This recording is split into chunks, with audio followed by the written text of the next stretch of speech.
சிவாய. Astro karate Muniyappan சுவாமி ஜோதிட நேர்களுக்கு வணக்கம்.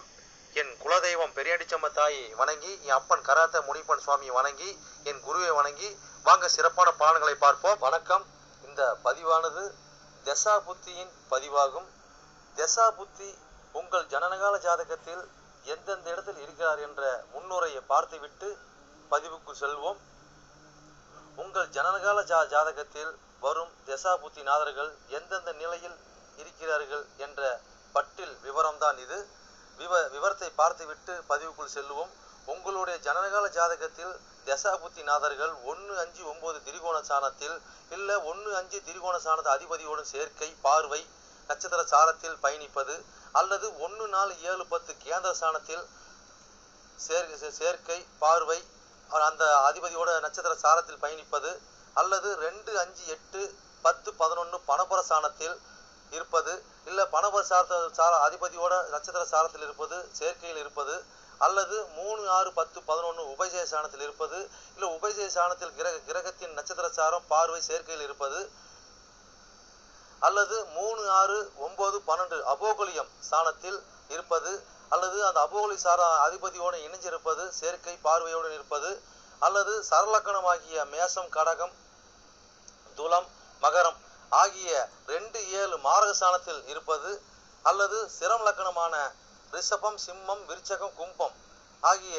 3-8 மாரக சாணத்தில் இருப்பது, அல்லது பார்வை சேர்க்கையில் இருப்பது, அல்லது உபய லக்கணமான மிதனம் கன்னி தனுசு மிதனம் ஆகிய லக்கணத்துக்கு 2-7-11 மாரக சாணத்தில் இருப்பது, அந்த அதிபதியோடு இருப்பது பார்வையில் இருப்பது நட்சத்திர சாரத்தில் இருப்பது, அல்லது நீச்சம் உச்சம் ஆட்சி பெற்றிருக்கிறார்களா, அல்லது சூரியனிடம் அஸ்தகதம் பெற்றிருக்கிறார்களா, பரிவர்த்தனை அல்லது வர்க்கோத்தமம் அல்லது நீச்ச பங்கம் அல்லது திக்பலம் அல்லது புஷ்கரமாம்சம் அல்லது கெட்டிடும் ராஜயோகம் பெற்றிருக்கிறார்களா, அல்லது நட்பு வீட்டில் உள்ளார்களா அல்லது பகை வீட்டில் உள்ளார்களா, அதே சமயம் கிரகம் சுப கிரகம் சேர்க்கையில் பார்வையில் இருக்கிறார்களா, அல்லது அசுப கிரகம் சேர்க்கை பார்வையில் இருக்கிறார்களா, இல்லை அவர்கள் நட்சத்திர தொடர்பில் இருக்கிறார்களா என்று பார்க்கணும். அதுபோலவே அடுத்தது பார்த்தீங்கன்னா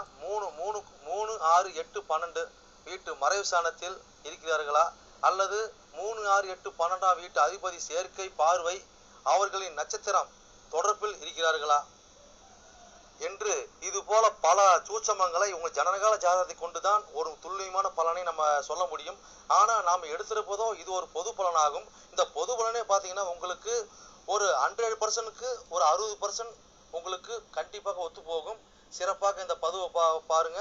வாங்க பதிவுக்குள்ள போகலாம். இது மட்டும் அல்லாமல் சிறப்பு குறிப்புகள் என்னவென்றால் மேச லக்கணம் மேசராசி என்று நீங்கள் வைத்துக் கொள்ளுங்கள். அந்த மாதிரி வைத்து தான் இந்த பதிவுகள் நம்ம கொண்டு போயிட்டு இருக்கோம். ஆனால் ஏன் அப்படி கொண்டு போகிறாங்க விளக்கத்தை நம்ம சொல்லிடுவோம். ஆனால் இப்போ பார்த்தீங்கன்னா மேச லக்கணமாக இருந்து வேறு எந்த ராசி இருக்க பட்சத்தில் உங்களுக்கு இதில் குறிப்பிடப்பட்ட தசா புத்தி உங்களுக்கு நடக்குமானால் லக்கண பாவக ரீதியாக, அதாவது வேறு எந்த ராசி இருக்க பட்சத்தில் நீங்கள் ஒரு மேச ராசி இருக்கிறீங்க, இல்லை ரிஷப ராசி இருக்கிறீங்க, இல்லை மிதன ராசி இருக்கு, இந்த மாதிரி எத்தனை லக்கணமாக, அதாவது மேச லக்கணமாக ரிஷப லக்கணமாக மிதன லக்கணமாக கடக லக்கணமாக சிம்ம லக்கணமாக இப்படி எந்த லக்கணம் இருக்க பட்சத்தில் வேறு எந்த ராசி இருக்க பட்சத்தில் உங்களுக்கு இந்த தசா புத்தி நடக்குமானால் லக்கண பாவக ரீதியாக இந்த பலன் நீங்கள் அப்படியே பார்த்து அப்படியே பலனை தெரிஞ்சுக்கலாம். அது மட்டும் அல்லாமல் இது பலன் பார்த்தீங்கன்னாக்கா அதாவது நட்சத்திர சாரத்தின் அடிப்படையாக கொண்டதுதான் இந்த பதிவாகும். ஓகேங்களா? அப்போ நட்சத்திர சாரத்தை அடிப்படையாக கொண்டு தான் ஒவ்வொருத்தருக்கும் ஜனனகால ஜாதகத்தில் நம்ம பலனை பார்க்குறோம். அப்போ நட்சத்திர சாரத்தை அடிப்படையாக கொண்டு பாவ ரீதியாக கொண்டு தான் பார்த்தா பலனை நம்ம மக்கள் கொடுத்துட்டு இருக்கிறோம். அப்போ அந்த மாதிரி கொடுக்கும்போது பார்த்தீங்கன்னாக்கா இந்த பலன் என்னவா இருக்குன்னு கேட்டிங்கனாக்கா, அப்போ நட்சத்திர சாரத்தை அடிப்படையாக கொடுக்கும்போது பாவ ரீதியாக கொடுக்கும்போது பார்த்தீங்கன்னா அதாவது பொது பலன் ரீதியாக பார்க்கும்போது என்றென்றும் இது அழியாத பதிவாக இருக்கும் நான் நம்புறேன். ஓகேங்களா? அப்போ நீங்கள் எப்பயுமே இந்த பதிவுகள் எடுத்து பார்க்கும்போது பார்த்தீங்கன்னா எந்த ஒரு காலத்திலும் எடுத்து பார்க்கும்போது உங்களுக்கு பொதுவான பலனாக பார்க்கும்போது 100% உங்களுக்கு அப்படியே அந்த பலன் இருக்கும். ஓகேங்களா? மேற்கொண்டது மீதி பார்த்தீங்கன்னா உங்களுக்கு ஜனனகால ஜாதகத்தை கொண்டு எடுத்து பார்க்கும்போது பார்த்தீங்கன்னாக்கா எந்தெந்த இது அமைப்பில் எந்தெந்த வகையில் இருக்குது எந்தெந்த அமைப்பில் இருக்குதுன்னு பட்சத்தில் மீதி பலனை பார்ப்போம். ஆனால் இது என்னதான் நம்ம அந்த அமைப்புகளை பார்த்தாலுமே நம்மளுக்கு பார்த்தீங்கன்னா எப்படி தான் பார்த்தாலும் ஓரளவுக்கு அதாவது ஒரு 50% உங்களுக்கு நட்சத்திர சார்ந்த அடிப்படையில் இந்த பாவக ரீதியாக பார்க்கும் பொழுது இந்த பலன் 100% சிறப்பாக இருக்கும் என்று நம்பி வாங்க பதிவு. கடகலக்கண கடகராசி நேர்களே, உங்களுக்கு சனி திசையில் சனி புத்தியா என்ற பதிவு தான் இது. இந்த பதிவானது உங்கள் லக்கணத்திலிருந்து எண்ணி வர 5ஆம் பாகமான விருச்சக ராசியில் உள்ள நட்சத்திர வாயிலாக உங்களுடைய தசாபுத்திநாதனாகிய சனீஸ்வர பகவான் எப்படி பயணித்து எப்படி பலன் தரப்போகிறாங்க அந்த பதிவு. இந்த பதிவானது நாங்கள் இந்த கடக லக்கணம் கடகராசிக்காரத்தை இதை நாங்கள் பார்க்கணுமா நீங்கள் கேட்டிங்கன்னா அப்படி கிடையாதுங்க. கடக லக்கணமாக இருந்து வேறு எந்த ராசியாக இருந்தாலும் நீங்கள் உங்களுக்கு சனி திசை சனி புத்தி நடந்தால் இந்த பதிவு கட்டாயம் உங்களுக்கு கட்டாயம் செட்டாகவும் நீங்கள் பார்க்கலாம். ஓகேங்களா? அப்போ இந்த திசையானது பார்த்தீங்கன்னாக்கா உங்களுக்கு 7 அதாவது பார்த்தீங்கன்னா உங்களுக்கு 7 கூடையும் 8 கூடையும் திசையாகும். ஓகேங்களா? இந்த திசையோட கால அளவு பார்த்தீங்கன்னாக்கா சனி திசையோட கால அளவு பார்த்தீங்கன்னாக்கா 19 வருஷம் கால அளவு ஓகேங்களா செயல்பாட்டில் இருக்கும். இது சனி திசையில் சனி புத்தி பார்த்தீங்கன்னாக்கா 3 வருடம் 3 நாட்கள் வரைக்கும் செயல்பாட்டில் இருக்குங்க. ஓகேங்களா? இப்போ உங்களுடைய விருச்சக ராசியில் உங்கள் லக்கணத்துக்கு 5ஆம் பாகமான விருச்சக ராசியில் என்ன நட்சத்திர சாரம் இருக்குது பார்த்துருவோம். ஆக என்ன நட்சத்திர சாரம் இருக்குது? அங்கே விசாக 4ஆம் பாதம் இருக்குது, அனுசம் 1 2 3 4 பாதங்கள் இருக்குது, கேட்டை 1 2 3 4 பாதங்கள் இருக்குது, மொத்தம் 9 பாதங்கள் இருக்குது. இப்போ விசாக சாரத்தில் சனீஸ்வர பகவான் இருந்து உங்களுக்கு தசாபதி நடந்தால் என்ன பண்ணுவார் பலன் கொடுப்பார்னு பார்ப்போம். ஓகேங்களா? அப்போ அங்கே என்ன சம்மந்தப்பட்டிருக்குதுங்க? 5ஆம் பாவம் சம்மந்தப்பட்டிருக்குது, 7 8 சம்மந்தப்பட்டிருக்குது. ஓகேங்களா? அப்போ 5 பாவம் சம்மந்தப்பட்டு 7 8 சம்மந்தப்பட்டு 6 9 சம்மந்தப்பட்டிருக்குது. இது பார்த்தீங்கன்னா கட்டாயமாக பார்த்தீங்கன்னா நம்ம குழந்தைங்களுக்காக பார்த்தீங்கன்னாக்கா நம்ம கடன் வாங்குகிற சூழ்நிலை வரும். குழந்தைங்களுக்கு ஏதோ மருத்துவம் பார்க்குறது. ஓகேங்களா? அப்போ வந்து குலதெய்வம் கோயிலுக்கு பார்த்தீங்கன்னா நேர்த்தி கடன் மறந்து அந்த நேர்த்தி கடன் இப்போ நினைவுபடுத்தி அதுக்காக நம்ம பயணம் பண்ணி செய்கிறது. நம்ம மனைவி விஷயத்தில் பார்த்தீங்கன்னாக்கா கலத்தத விஷயத்தில் பார்த்தீங்கன்னாக்கா நம்மளுக்கு உண்டான ஒரு சண்டை சச்சரவு பிரச்சனைகள் வரக்கூடிய வாய்ப்பு ஏற்படுத்தி கொடுக்கும். அதே மாதிரி இல்லைன்னா வந்து நோய் நொடி மருத்துவம் பார்க்கக்கூடிய சூழ்நிலை ஏற்படுத்தி கொடுக்கும்.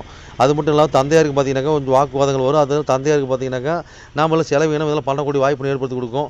இந்த மாதிரி பார்த்தீங்கன்னா அடுத்தடுத்த கட்டங்கள் நம்ம கொடுத்துக்கிட்டே இருக்கோம். இன்னும் எவ்வளோ இருக்குது அடுத்த சாரத்துக்கு போயிடலாங்க. அடுத்த சாரத்தை பார்த்தீங்கன்னாக்கா அடுத்த சாரம் என்ன சாரம் இருக்குது? அனுசம் சாரம் இல்லைங்களா? அப்போ அனுச சாரத்தில் வந்து உங்களுக்கு பயணிச்சு என்னென்ன பலனை கொடுப்பார்? அப்போ வந்து 5 சம்மந்தப்படுது, 7 8 சம்மந்தப்படுது. அப்போ வந்து 7 8 தான் எனக்கு டபுளாக சம்மந்தப்படுது. ஓகேங்களா? இந்த மாதிரி காலகட்டங்கள் பார்த்தீங்கன்னாக்கா நம்ம பூர்வீகத்து மூலியமாக நம்மளுக்கு பிரச்சனை வரக்கூடிய வாய்ப்பு ஏற்படுத்தி கொடுக்கும். கலத்தத்து மூலியம் வரக்கூடிய பிரச்சனை ஏற்படுத்தி குழந்தைங்க மூலியம் பிரச்சனைகளை ஏற்படுத்தி கொடுக்கும். ஓகேங்களா? சிலது பார்த்தீங்கன்னா திருமணமே பிரச்சனையாக இருக்குது, திருமணம் பண்ணாடி பிரச்சனையாக இருக்கும். அப்போ கலத்தத்துக்கு நம்ம காலகட்டங்களில் நம்ம அனுசரித்து போகிறது கொஞ்சம் ஒருங்கிணைஞ்சு போகிறதுக்கு பார்த்தீங்கன்னா கொஞ்சம் பிரச்சனை அவ்வளோ சால்வ் ஆகும். சில பார்த்தீங்கன்னா காதல் திருமணம் இதெல்லாம் பண்ணக்கூடிய வாய்ப்பு இருக்குது. காதல் திருமணம் கொஞ்சம் பிரச்சனை ஏற்படும். அப்போ ஊர் விட்டு ஊர் இடம் விட்டு இடம் இதெல்லாம் மாறக்கூடிய வாய்ப்புன்னு ஏற்படுத்தி கொடுக்குங்க. ஓகேங்களா? அப்போ நீங்கள் அது இந்த மாதிரி கூட்டு தொழில் அந்த கலத்தரம் இதில் இந்த மாதிரி விஷயத்தில் குழந்தைங்க விஷயத்தில் பூர்வீக விஷயத்தில் அனைத்துமே நம்ம வந்து கவனமாக கொஞ்சம் செய்கிறதா கொஞ்சம் பிரச்சனை இல்லைங்க. அடுத்த கட்டத்துக்கு போய் இன்னும் எவ்வளோ இருக்குது இன்னும் அடுத்த கட்டத்துக்கு போயிடுவோம். அடுத்த கட்டம் பார்த்தீங்கன்னாக்கா அடுத்து அங்கே என்ன சாரம் வந்து கேட்டை சாரம் இருக்குது. ஓகேங்களா? அப்போ கேட்டை சாரம் பார்த்தீங்கன்னாக்கா அப்போ 5ஆம் பாவம் சம்மந்தப்படுது. அப்போ 3 12 சம்மந்தப்படுறாங்க. அப்போ 5 சம்மந்தப்பட்டு 3 12 சம்மந்தப்பட்டு 7 8 சம்மந்தப்படுறாங்க. இந்த மாதிரி காலகட்டங்களில் பார்த்தீங்கன்னாக்கா நம்மளோட பூர்வீகம் குழந்தைங்களுக்கு உண்டான விரயம் செலவு இடமாற்றம் அவங்களோட முயற்சிகளை முயற்சி திருநியாக்கிறதுக்கு அவங்க முயற்சி வெற்றி பெறதுக்கு உண்டான நம்ம செலவிப்போம் பயணிப்போம். ஓகேங்களா? அதே மாதிரி நம்ம கலத்தரம் சொல்லக்கூடிய ஆணாங்கத மனைவி இப்போ ஆணாங்கத மனைவி பெண்ணாங்கத கணவன் இந்த மாதிரி அமைப்பில் இருக்கும்போது பார்த்தீங்கன்னாக்கா அவங்களுக்கு உண்டான விரயம் அவங்களுக்கு உண்டான செலவு அவங்களோட சின்ன சின்ன மோதல் சின்ன சின்ன பிரச்சனை சின்ன வீரியம் இது எல்லாமே நம்மளுக்கு கலந்தாய்வுகள் சில வந்துட்டு போயிட்டு இருக்கும். அதே மாதிரி பார்த்தீங்கன்னா இந்த மாதிரி காலகட்டங்களில் ஒரு ஆயுள் காப்பீடு திட்டம் இந்த மாதிரி போடுறது குழந்தைங்க மேலே போடுறதுக்கு நம்ம கலத்துறது மேலே அதாவது நம்ம கணவன் மனைவி மேலே போடுறது இந்த மாதிரிலாம் போடும்போது பார்த்தீங்கன்னா நம்மளுக்கு ஒரு பெருசாக பாதி கொடுக்காது நல்ல நன்மை கொடுக்கும். ஓகேங்களா? அது மாதிரி பார்த்தீங்கன்னாக்கா நம்மளுக்கு சின்ன சின்ன விரயத்தையும் சில பயணத்தையும் கட்டாயம் கொடுக்கும். இடம் விட்டு இடம் மாறுறது. ஓகேங்களா? அப்போ எல்லாமே பார்த்தீங்கன்னாக்கா நம்ம எதில் கொடுக்குங்க? ஒன்று கலத்துறது கொடுக்கும், நம்மளுக்கு கொடுக்கும், ஒரு உடம்பு ரீதியாக கொடுக்கும். ஓகேங்களா? ஒரு பொருள் ரீதியாக கொடுக்கும், பணத்து ரீதியாக கொடுக்கும். இந்த மாதிரி மாற்றி நம்மளுக்கு கொடுக்கக்கூடிய வாய்ப்பு ஏற்படுத்தி கொடுக்குங்க. இப்போ பயணிச்சு பாருங்க சிறப்புடன் வாழ்வீங்க. என்னோட பதிவை நீங்க சிறப்பாக கேட்டிருப்பீங்கன்னு மனதார நான் நம்புறேன். நீங்க கேட்டது வெறும் கோச்சார பலன் தான். உங்க ஜனனகால ஜாதகத்தை கொண்டு பார்க்கும்போது தான் எந்த கிரகம் எந்த சாரம் வாங்கியிருக்குது எந்த கிரகம் எந்த பாவத்தை பார்க்குறாங்கன்னு சொல்லி துல்லியமான பலனை பார்க்க முடியும். நீங்கள் துல்லியமான பலனை நீங்க பார்க்கணுனாக்க என்னோட வாட்ஸ்அப் நம்பர் கீழே ஓடிட்டு இருக்குதுங்க. நீங்கள் வாட்ஸ்அப் நம்பர் மூலியமாக என்னோட ஜாதகத்தை நீங்கள் அனுப்பி நீங்கள் என் மூலியமாக துல்லியமான பலனை நீங்கள் அறிஞ்சிக்கலாம். அதே மாதிரி பார்த்தீங்கன்னாக்கா பல பேர் நான் நேரில் வந்து அணுகிறாங்க. அதுவும் பார்த்தீங்கன்னா நம்ம இருப்பிடம் பார்த்தீங்கன்னாக்கா நம்ம இருக்கிறது ஒரு ஆலயத்தில் இருக்கிறாங்க. சொந்தமாக ஆலயம் வச்சு நடத்திக்கிட்டு இருக்கிறோம். வீரசக்தி நாகம்மா திருக்கோயில்னு சொல்லி நடத்திட்டு மற்றும் கராத்தே மூலியமாக சொல்லி நடத்திட்டு இருக்கிறோம். அதில் பார்த்தீங்கன்னா வீரசக்தி நாகம்மா திருக்கோயில் சேவை அறக்கட்டளை மூலியமாக நம்ம கோயில் இயங்கிட்டு வருதுங்க. எல்லாத்தையும் பார்த்தீங்கன்னா துல்லியமாக பர்ஃபெக்டாக நம்மகிட்ட இருக்க எல்லாமே இருக்கும். எந்த ஒரு தோஷம், எந்த ஒரு காரியம், எந்த ஒரு பரிகாரம்னா நம்ம ஒரு கஸ்டமர் நம்ம கேட்டுதான் வந்து அவங்களோட காரியத்தை வந்து முன்னெடுத்து செய்யறாங்க.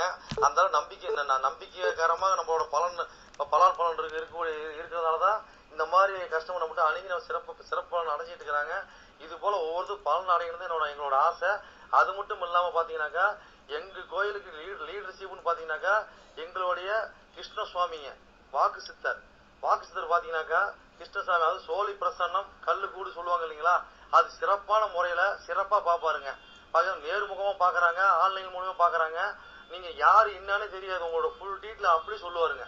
ஓகேங்களா, உங்களோட டீட்டெயில் சொல்லி உங்களோட பேரை சொல்லி சோழி போட்டாருன்னா சிறப்பான முறையில சிறப்பா உங்களுக்கு சோழி பிரசனம் பார்த்து அருமையா சொல்லுவாருங்க. அதே மாதிரி பாத்தீங்கன்னா அது மூலியமா நீங்க இதுல பார்த்து நீங்க அணுகி அது மூலியமா தெய்வ அருள்வாக்குங்க அது. ஓகேங்களா, அது மூலியமா நீங்க வந்து சிறப்பான பலன் நீங்க அடையலாங்க. எந்த ஒரு காரியமா இருந்தாலும் எந்த ஒரு விஷயங்களா இருந்தாலும் துல்லியமான பலன் துல்லியமா இருக்குங்க. சொல்றது அப்படியே நடக்கும், சிறப்பா இருக்குங்க. சரி நேயர்களே, உங்களிடமிருந்து விடைபெறுவது S. Balu Jayavel, MA astro. நன்றி, வணக்கம்.